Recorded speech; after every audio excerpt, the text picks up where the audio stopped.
Is it actually working now?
Can you guys hear?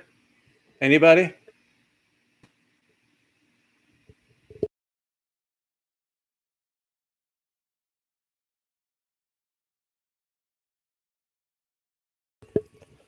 All right. I have no idea why it worked now. But let me just give it a couple of minutes for people to come on.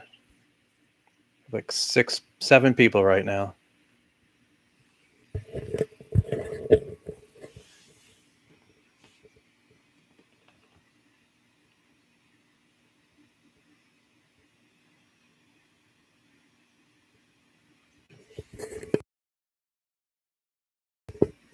There is no.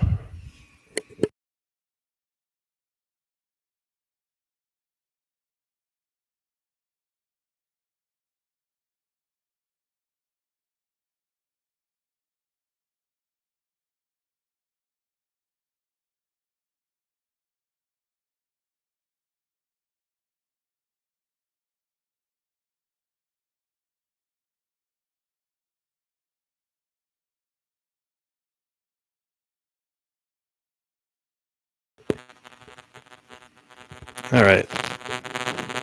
And we have bad audio. It's some sort of interference. It might be the UFO outside my window.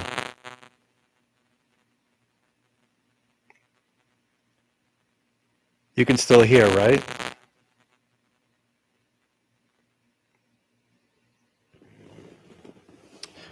Yeah, I don't know what that interference is, but and it's clear, good levels.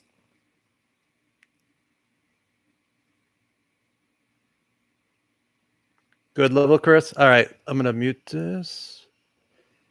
And if I cut out, just tell me. So I'll just go back to last year, April 2019. Get a message from Giuliano saying, it was me, Chris, and Danny, and Giuliano says, "Check this out." He goes, "I saved it just in case it gets deleted." And I looked at it, and it was documents talking about a conversation in a car in Vegas. I'm like, what is this? So I quickly figured out once he said, it was Admiral Wilson. I'm like, 96, 97. I remember. So I was listening to Coast to Coast back then, and Stephen Greer was on, and I don't remember if I had gone sour on Greer at that point. So it was 97. I'm not sure when he first started talking. So I heard, he said that he briefed some Joint Chiefs guy in the Pentagon. I was like, what? Come on.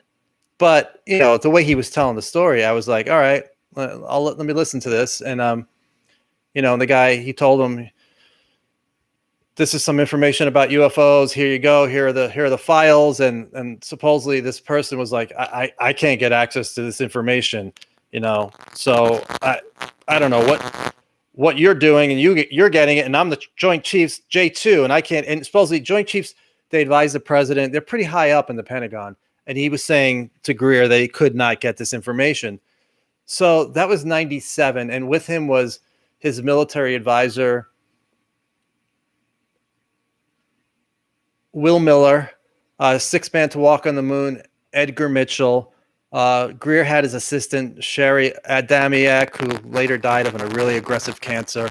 And they had an Eisenhower witness, Stephen Lufkin, who I haven't talked about because he's controversial. If you look him up, Kevin Randall did some work on him. His title was controversial, so I just wanted to leave that out.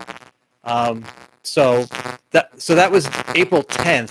I think on the 9th they had briefed Congress in a private meeting, members of Congress, different offices.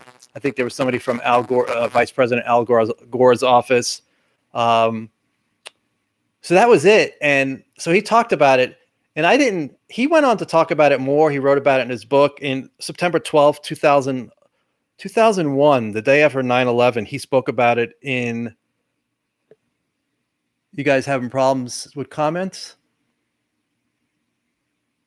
I could see whoever's posting. So anyway, let me just go through the story. Unless you haven't heard it. If you've heard it before, tell me, and I won't. You could just ask questions. But 2001, September 12th, Greer was in Portland, and that's when he first named. He said it was Admiral Wilson. He was a Joint Chiefs of Staff.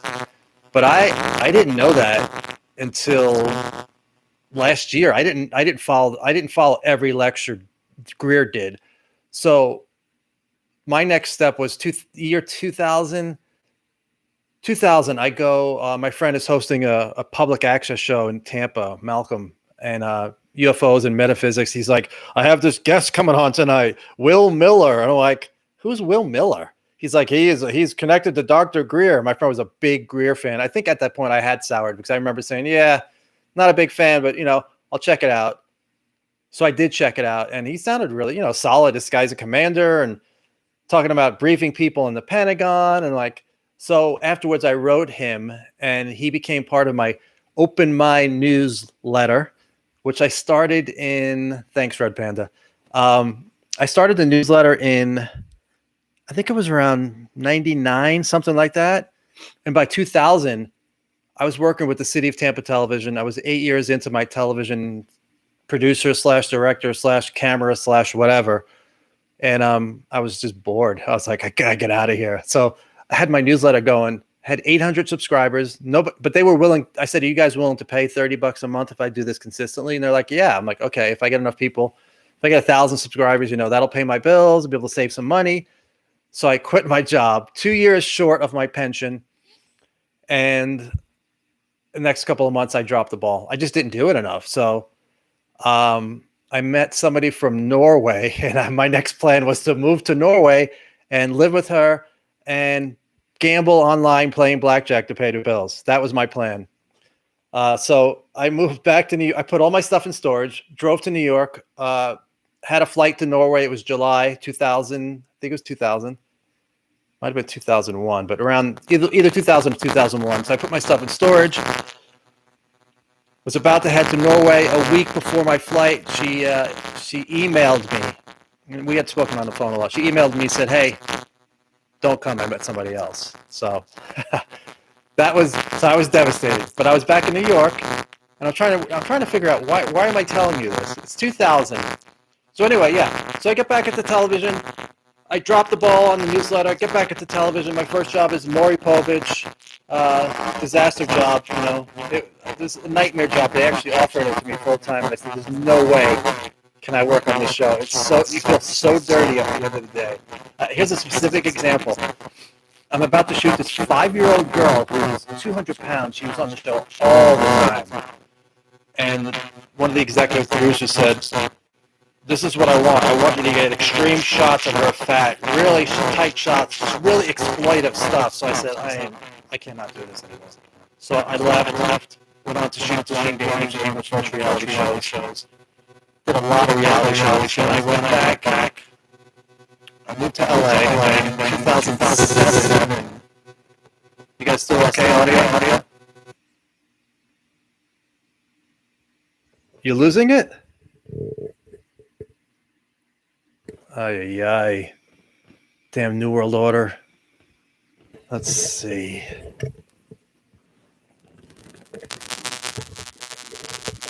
You know what? I know what I could do.